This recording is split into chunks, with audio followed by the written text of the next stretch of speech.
this starts. Yeah. Record this on my other laptop and put it on my YouTube channel, which I'll try to pull up in a moment. I don't know if I have it set up to pull that up. Dr. Sherman, obviously. I won't tell you where my office is because this is my office now. Best way to reach me if you need to is going to be via email. If you have the syllabus in front of you, I'm just kind of going to go through it quickly.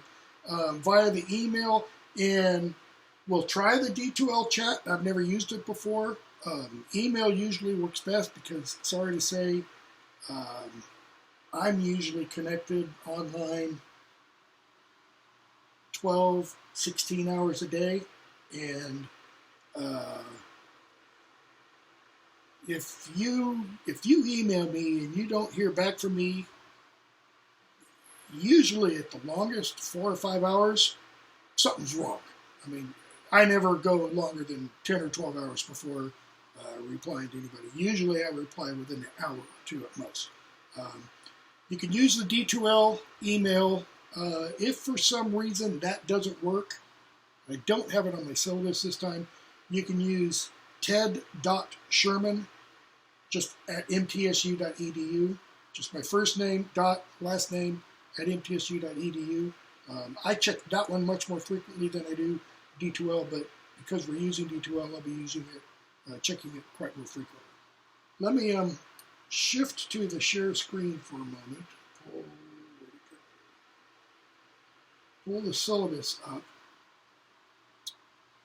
So I'm assuming, I'm hoping, you've already purchased the textbooks, but we'll just go through this list quickly. And these are just alphabetical by editors / authors' last names, not by how we will be reading them. So the first one on the list, Augustine's Confessions. And I have a little note down there. No, I had the little note in the email I sent you. I would really prefer that you use these editions because I will be referring to these by page number, and it'll be these specific ones. Now, when we're doing things like when we start the Odyssey, I'll not only refer to page number, I'll refer an awful lot to line number. So if you do have a separate edition, a different edition, the line numbering will help there. But some of these don't have line or paragraph numbers. Where they do, I will refer to line and paragraph numbers also. Yeah, go ahead.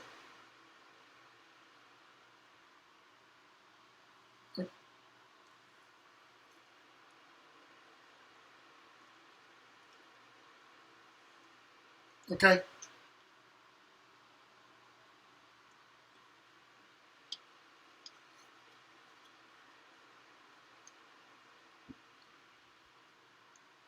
Oh. Okay. Yeah, that's interesting. Yeah, if you can just go by line numbers, and the only problem with line numbers is part of that when you're dealing with classical poetry and even some medieval poetry, which we're not doing medieval English, but we are doing Dante.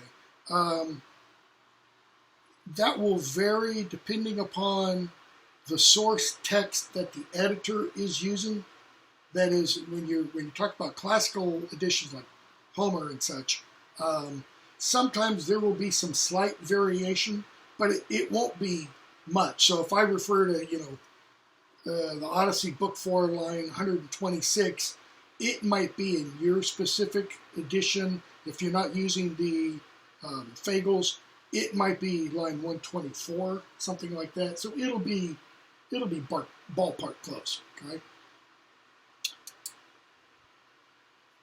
Right. So then we're doing a couple of editions by Robert Fagles. Homer's The Odyssey, which I'd originally planned to start with, but changed my mind. And then his edition of Sophocles, the three Theban plays, Antigone, Oedipus the King, and Oedipus at Colonus. And then the book that we're starting with, David Green and Richmond Latimer's translation of the Oresteia, 3 plays about the house of Atreus or Agamemnon, titled Agamemnon, Libation Bearers, and the Eumenides. We were hopefully going to start that today, but we're not. Or I'm not. You can definitely be reading. The next thing, Quest of the Holy Grail. Again, these are not chronological. These are alphabetical by editor. Quest of the Holy Grail, which is a 13th, early 14th, possibly very late 12th century, primarily 13th, 14th century poem. Dante, Divine Comedy, the Dorothy Sayers and Barbara Reynolds translations. And then the last thing in the texts, Boethius, Consolation of Philosophy. Okay? Because we're already going to end up behind, since we're not going to talk today about anything, something might get dropped in terms of lecturing over later on. I don't know what at this point I would even consider. I do have in the syllabus, in the schedule of readings that we're going to be doing, I've got to keep these earbuds out.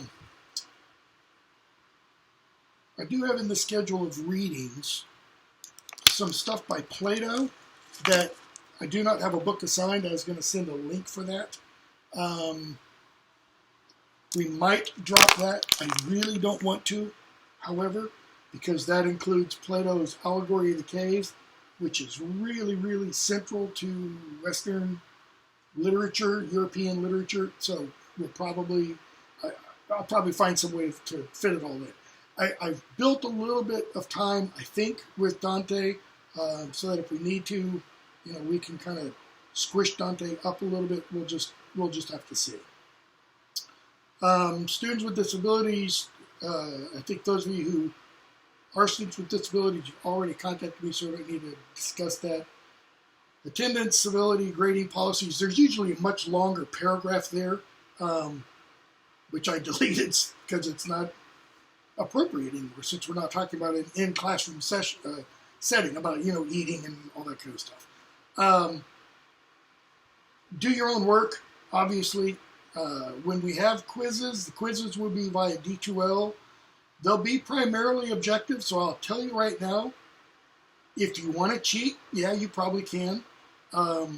They'll be timed, and I try to make them timed so that you don't have enough time to cheat, to look things up, that kind of thing. It's not that I really crunch you on the time. It's just I try to make sure that you're going on memory of what you've read. And these aren't really, how do I want to put this? These aren't really, they're not really hard quizzes. They're objective, who, what, when, where, why, how, who did what to whom, when, where, those kinds of things. I mean, they're more plot-oriented. Semester grade, it's really easy to calculate. How many points did you earn? Divided by how many points total are possible. Quizzes, I know in the email I sent, email and posted to the announcements that there'll probably, or that there will be a quiz every week. It may not be every week. We'll just see. I mean, there will probably be a quiz. Well, not this week. There will be a quiz next week, and probably for the next 2 or 3 weeks after that. I kind of use the quizzes to see how well people are reading. If it's clear you're doing the reading and all that kind of stuff, the quizzes might drop off. If it's clear you're not, then yeah, we'll keep them going. Exams, I don't remember if I have. No, I did not put the exams down on the syllabus once I revised it. And that's because I am not sure yet how we're going to do them. There will probably be an exam after the Aeschylus and Sophocles material, the 2 sets of plays, and then maybe another one just on the Odyssey, just because it's so long. Probably then one on Augustine and Boethius, since they're similar time period at the very least. And then the Quest of the Holy Grail and Dante together, I guess. I haven't entirely figured that out.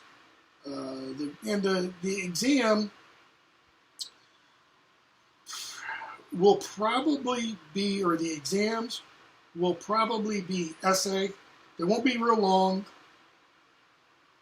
750 to maybe 1,250 words. You'll have several topics to choose from. You choose one, and I will distribute or post the exam, and you'll probably have like a week to turn it in. All right? So let's very briefly look at the schedule. And if you have any questions, if you have any comments, just pipe up, and if I hear you, I'll be quiet and let you speak. If I don't hear you, obviously, I'll keep talking. So do notice, this is an ambitious schedule. Okay, this is, and I tend to do this because this course is ridiculous in one sense. It's European literature to 1400. Dr. Neth, who's the other one who teaches this course, he and I have discussed, breaking this course into two, at least two. Classics, ancient Rome and Greece, and then, from the fall of Rome to 1400. Because as it is, you can't cover what really ought to be covered in this kind of course.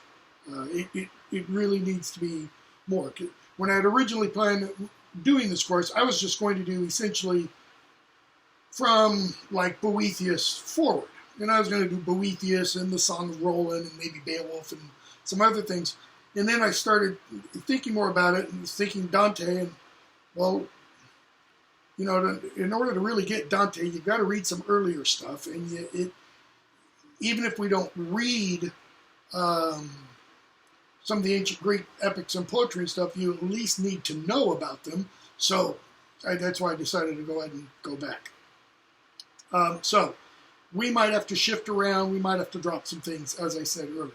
So today, syllabus expectations, all that kind of stuff. We were going to start Oresteia, and then we would finish the Oresteia next week and start Sophocles.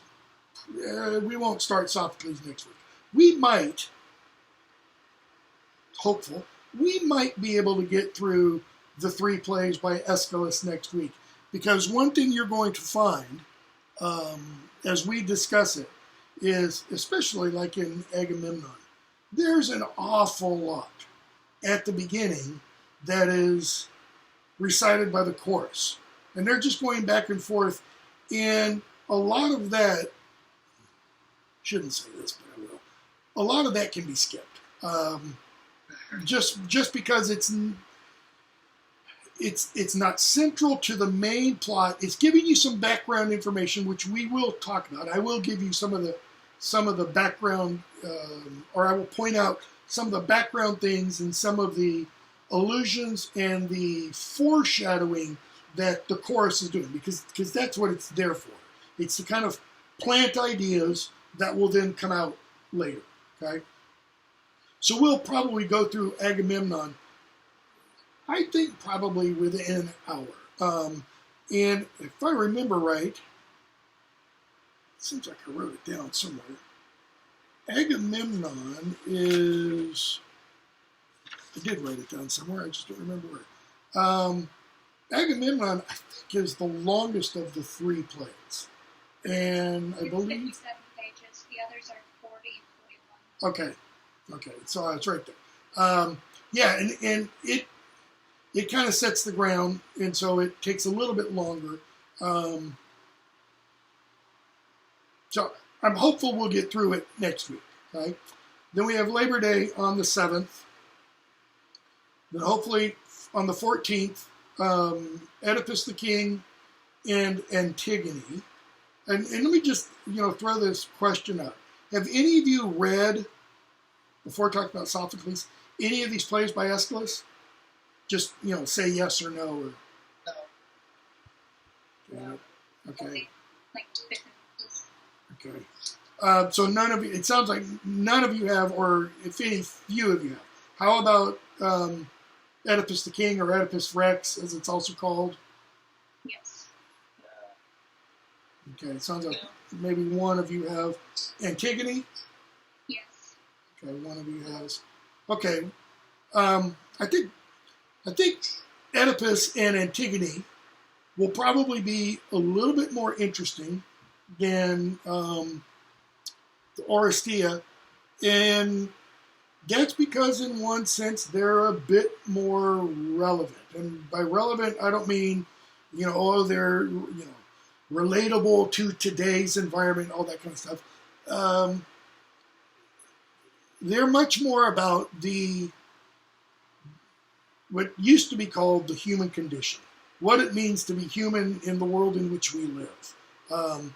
Agamemnon is very specific to Agamemnon. I don't think you've known many people whose grandfather or great grandfather cut up his brother's children and fed them to his brother for dinner, and that kind of opened up a big problem in the family. Actually, it goes back beyond that. We'll talk about that when we get into Agamemnon. There's a curse on the family, as we will hear throughout the plays. It keeps being referred to. But Oedipus the King is essentially about fate, destiny. Do we have free choice, free will? Antigone is about his daughter who has the effrontery to stand up to a man, the king in ancient Greece. And it's a powerful play. It's been screened, it's been performed in the unlikeliest of places. In 1941 in France, it was put on in such a way that the king, Creon, was portrayed as a Nazi, and Antigone was kind of portrayed as a French resistance fighter. I mean, and they had the guts to do that. And it really works that way. Okay? So, then we'll be done with that. Homer's The Odyssey. Have any of you read The Odyssey? Yes. Okay. We'll skip a lot of it.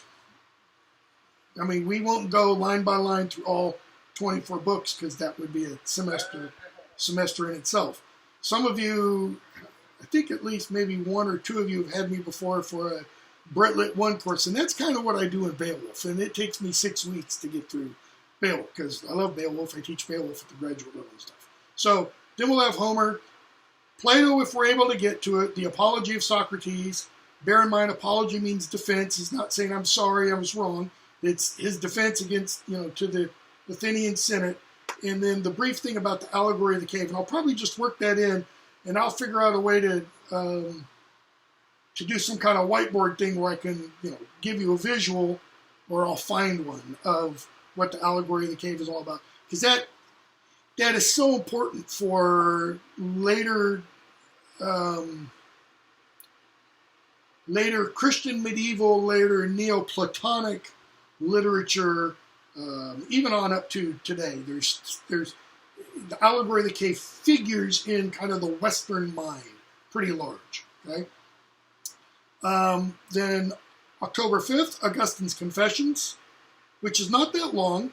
It's I don't know, 150, maybe 200 pages. And it's kind of his autobiography. It's how he became who he became, essentially. And, I mean, it's not only this, I'm a great saint. It's, what his life was like before and after and such, okay? Boethius, The Consolation of Philosophy. And I did not plan this, but looking at it, it looks like it's at the exact center of the semester. Almost. Which is really fitting. Because in one sense you could say that everything that comes before Boethius kind of builds towards Boethius, or Boethius will draw on images and ideas and tropes that we see in those earlier works. And then Boethius becomes the most important writer for the Middle Ages. He's the most frequently quoted outside the Bible. He's the most frequently translated, and that's because the ideas that Boethius is dealing with are ideas that everybody, I would argue, at least in the Western world, everybody at some point or another asks. And he's essentially asking, when he gets thrown into prison, capital offense, he's going to have his head cut off. Why me, God? Why me? And we'll talk about why him and such. Okay. Then we jump forward several centuries. Quest of the Holy Grail. Right. And I don't know. I might even throw in I can't throw in a day. Yeah. No, I can't. I might just assign, watch Monty Python and the Holy Grail. Kind of get they're not the same. I mean, it is the Holy Grail kind of a thing. And Monty Python is riffing on that. And one thing about Monty Python, one of the members of Monty Python, Terry Jones, was a fantastic medieval scholar. So when they did Monty Python and the Holy Grail, the more you know medieval literature and the more you know Grail literature, the more you see how detailed the parody is in Monty Python and the Holy Grail. I mean, it really is genius level. Okay? And then Dante. And we spend the last 5 days on Dante. Okay?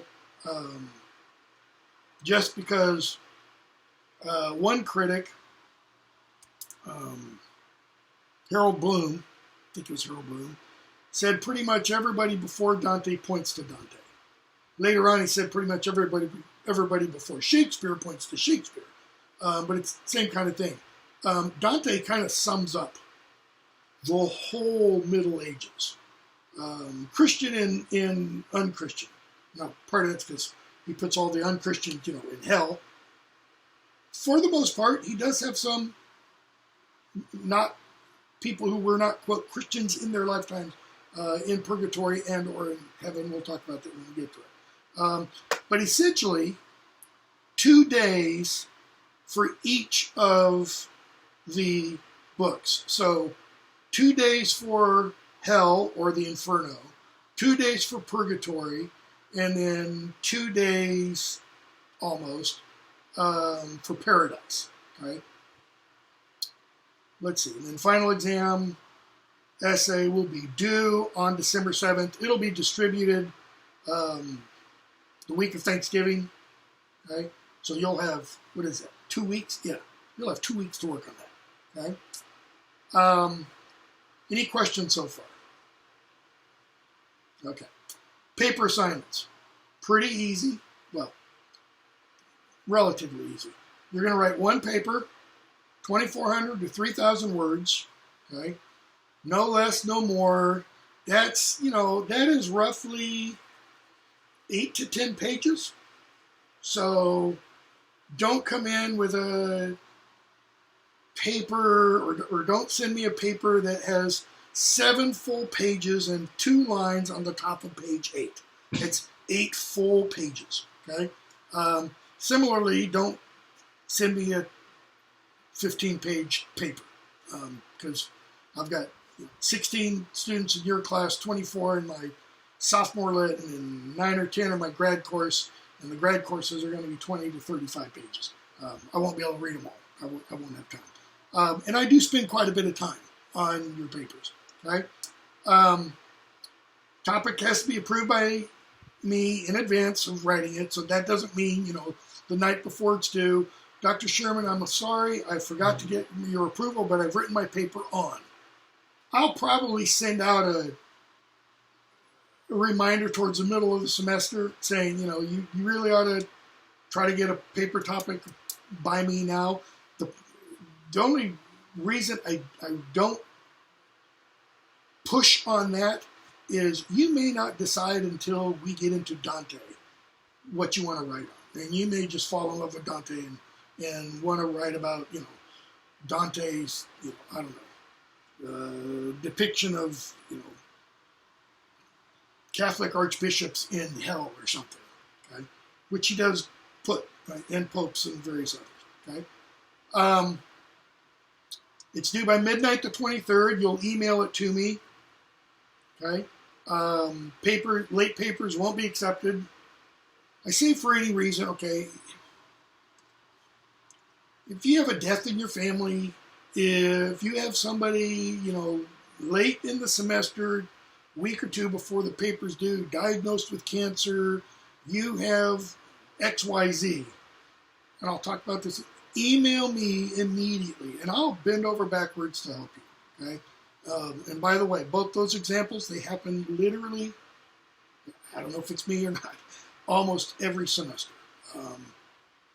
I had a student last spring, came to class, broke out in tears. Her dad died like 2 hours earlier. I was like, why are you here? Go, So just, okay, let me know. And then you have some comments there about margins and such. Okay? Let me come back and stop the sharing. About that illness, sickness, etc. Life intrudes. I mean, it's just life intrudes. And this is 2020. So who knows what the hell's going to happen next? We got 2 hurricanes bearing down on the Gulf. The asteroid's supposed to hit November 2nd. Anything's up for grabs. So if something, quote unquote, catastrophic happens to you, to a close friend, to a loved one, let me know immediately. I mean, if you're in a car accident, don't email me right then. Don't text me right then or whatever. But within 24 hours, just shoot me a brief email. Just say, Dr. Sherman, XYZ's happened. I'm not going to be able to participate this week, next week. And I'll say, okay, we'll work it out.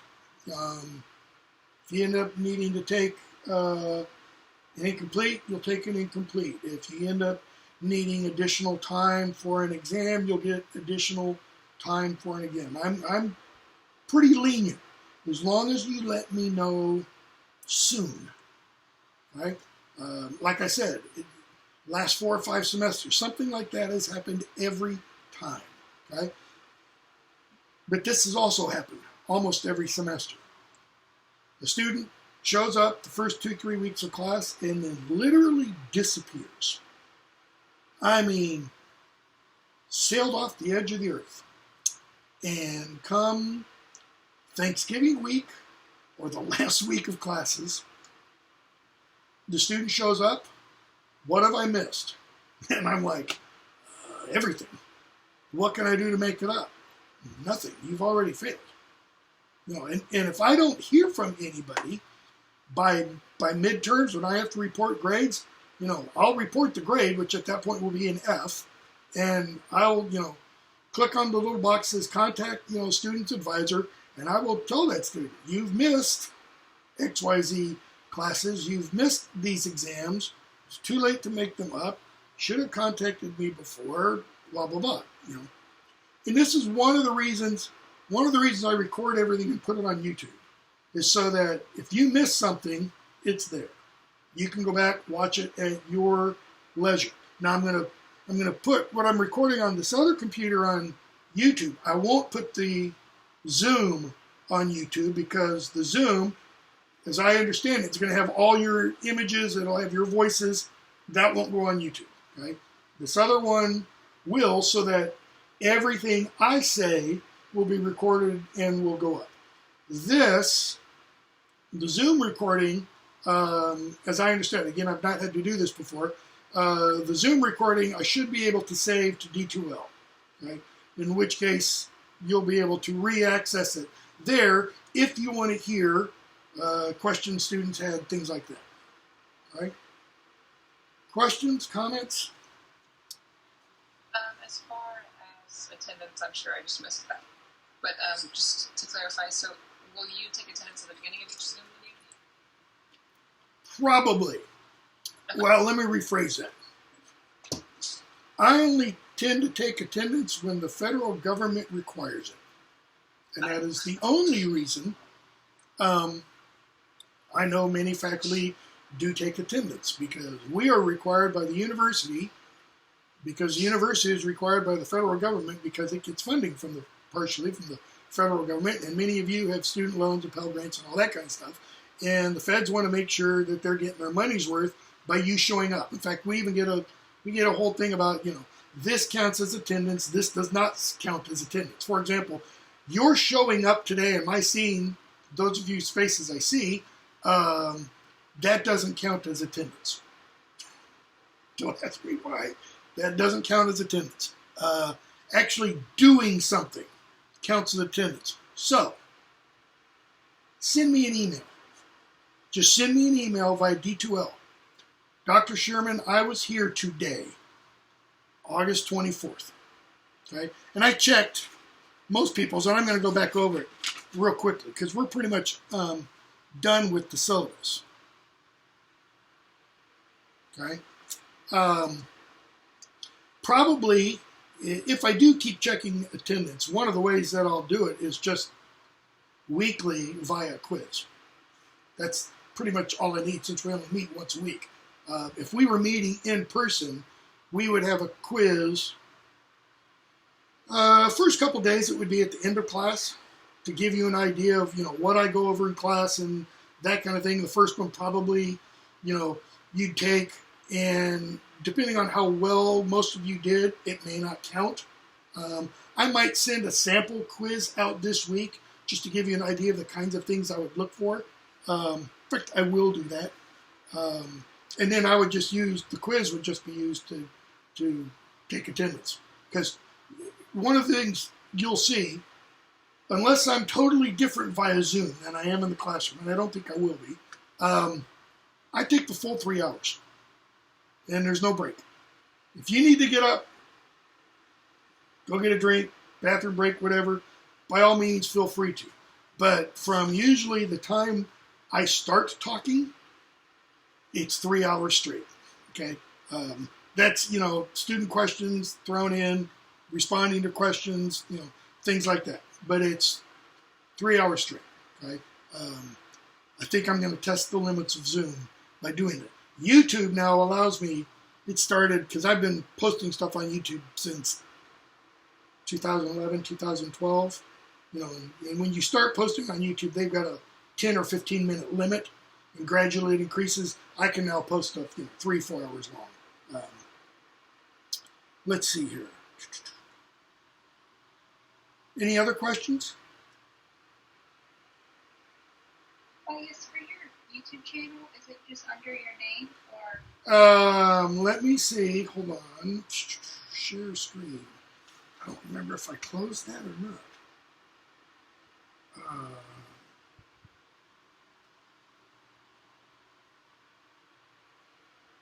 Let me, hold on.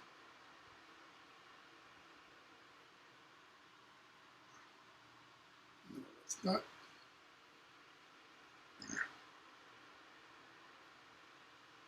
Let me try.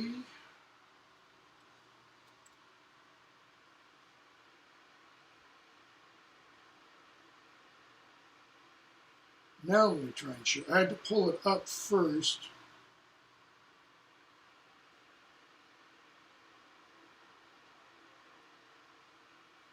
You should see it there. It's got my name at the top, number of subscribers, created playlists. So what I will do for this class, because I don't have a playlist yet, if you look, I've got English 1020, 2030, 034 spring. So there will be a playlist for this class titled English 3400.001 Fall 2020 European Lit to 1400. And I will put up, let me show you what this will look like. I will put up, it don't play automatically. No, sure.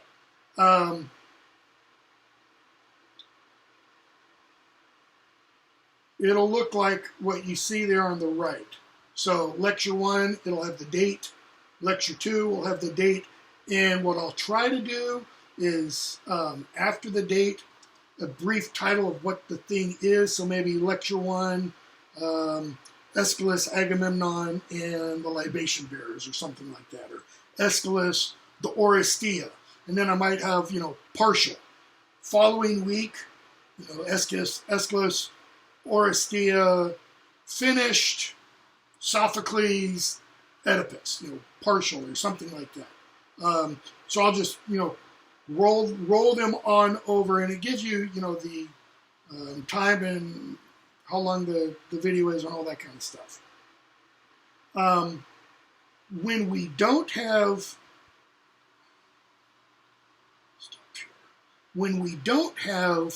synchronous classes, which I don't know how many we will have, we'll probably, more than likely, they will all be synchronous.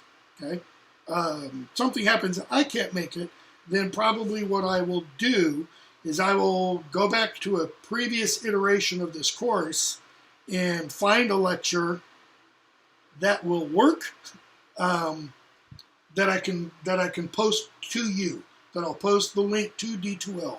The only problem with that is I'm doing largely the same works, but I'm not using the same editions. So when I do that, or if I do that, I'll just have to make sure that in those previously recorded lectures that I'm referring by line numbers and stuff like that, so that you can follow, even though you'll have a slightly different edition. Like, for example, last time I taught this, I used a different edition of Dante because the bookstore said they couldn't get the Dorothy Sayers. Turns out they could have if they wanted to, but they didn't work hard enough. But some of these I haven't taught before. I haven't taught the Quest of the Holy Grail. I haven't taught Confessions. I haven't taught, I wanted to, but I've not done it in this course, Boethius. The only ones I've done before in this class have been the Oedipus, the Aeschylus, Homer, and Dante. And I use totally different editions, I think, for all of those. Other questions? You said they'll all be on D2L, right? As well as D2. The Zoom should be on D2L, and I will put the link for the YouTube on D2L. Whenever I record something and post it, I'll send a link via D2L announcements and via email. Other questions? Yeah, I have a question. Sure. So since you're going to do technically email you to do what actual. Yes. Part of your sentence dropped off, so I didn't hear all of it. Sorry. Does that mean that we don't have to, like how you said, email you, so it's like actually recorded attendance? For today, just email me. Yeah. Probably next week we'll have a quiz, and the quiz will. I need to go back and make a revision. One of the announcements I said, the quiz will be posted every day by Tuesday. Probably not. I'll probably post the quiz, because I started thinking about that more. I'll probably post the quiz more like Thursday, and that way you'll have Thursday, Friday, Saturday. It'll either be due Saturday midnight or Sunday midnight, one of those two. So you'll have several days during which you can take it, right? But it needs to be done by the deadline, right? I'll probably show some leniency the first couple. If you don't get it done by the deadline, I might go back in and allow you to do that, because I can do that. But last spring, when we had to go all online, suddenly, I had one or two students who kept, repeatedly forgetting.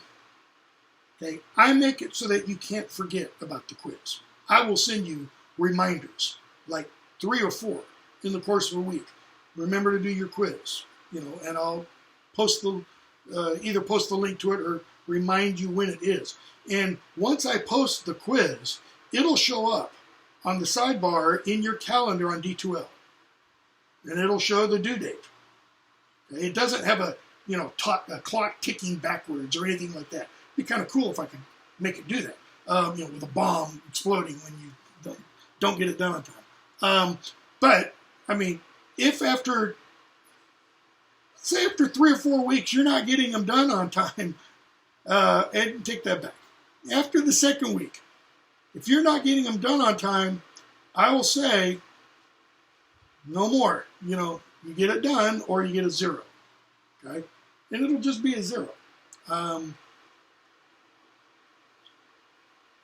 And again, these are going to be 10, maybe 15-point quizzes, probably 10. And they're pretty generic questions. Here's one I've actually used. Who's the hero of the Odyssey? Odysseus. Odyssey, Odysseus. The word Odyssey comes from his name, Who's the hero of Agamemnon? They won't all be that kind of necessarily easy, but I mean, there'll be, name the person who kills Agamemnon in his palace, or name the female seer prophetess Agamemnon brings back with him. Name the war Agamemnon fought in. Kind of. I mean, some of them are pretty basic. They're just, did you open the book? Did you look at who the author is? That kind of thing. They'll get a little more detailed as we go on. It's not going to be the case, for example, though, when we get to Dante. Tell me in Canto 8 of Inferno who Dante meets in the 7th Malbolge. It's not going to be that at all. It might be, how many circles of hell are there? Well, 9, and etc. But again, I'll send a sample. I'll post a sample one this week to give you an idea of the kind that might be included. It might be a sample for even for Agamemnon or the Oresteia, something from each of the 3. Probably won't be questions that I'll then use later, but they might. I will say this. I'll make it. What are we doing here, YouTube? Are you guys still there?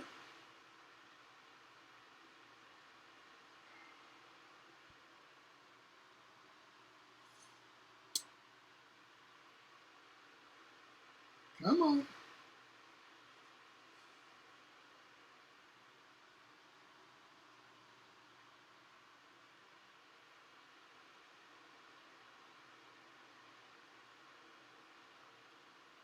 Lost my connection.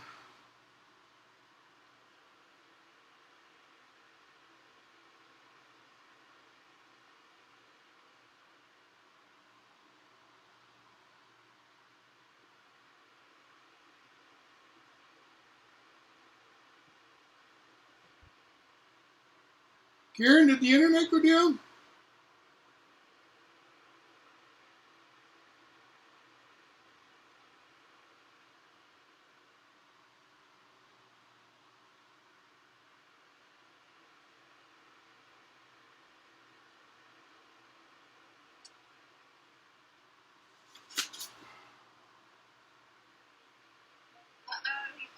Yep.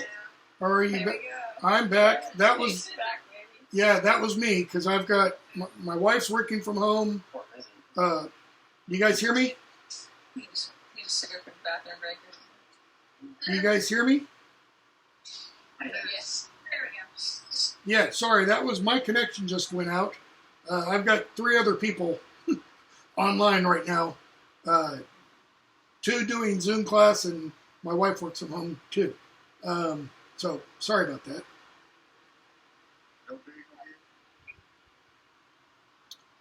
Anything else? All right. So for next week, would you like for us to have those by Aeschylus as well as Oedipus, right? For next week, I would say just the Aeschylus. Okay. Just read the Oresteia, Agamemnon, Libation Bearers, and the Eumenides. Because I know we won't get all of those and be able to start Oedipus at the same time. All right? So shoot me an email to show me that you were here, even if you just showed up. Just go away, cat. And I'll post in a quiz probably Wednesday or Thursday of this week. And I might, I think I sent this in an email earlier today, I might try to post a lecture over Agamemnon between now and Monday, just to help get us a little bit ahead. If I do that, I'll obviously let you know, I'll post it. And then maybe we can get into a little bit of soft quiz next week. Okay? All right. Nice to meet you all. Thank you. See you next week. Bye-bye.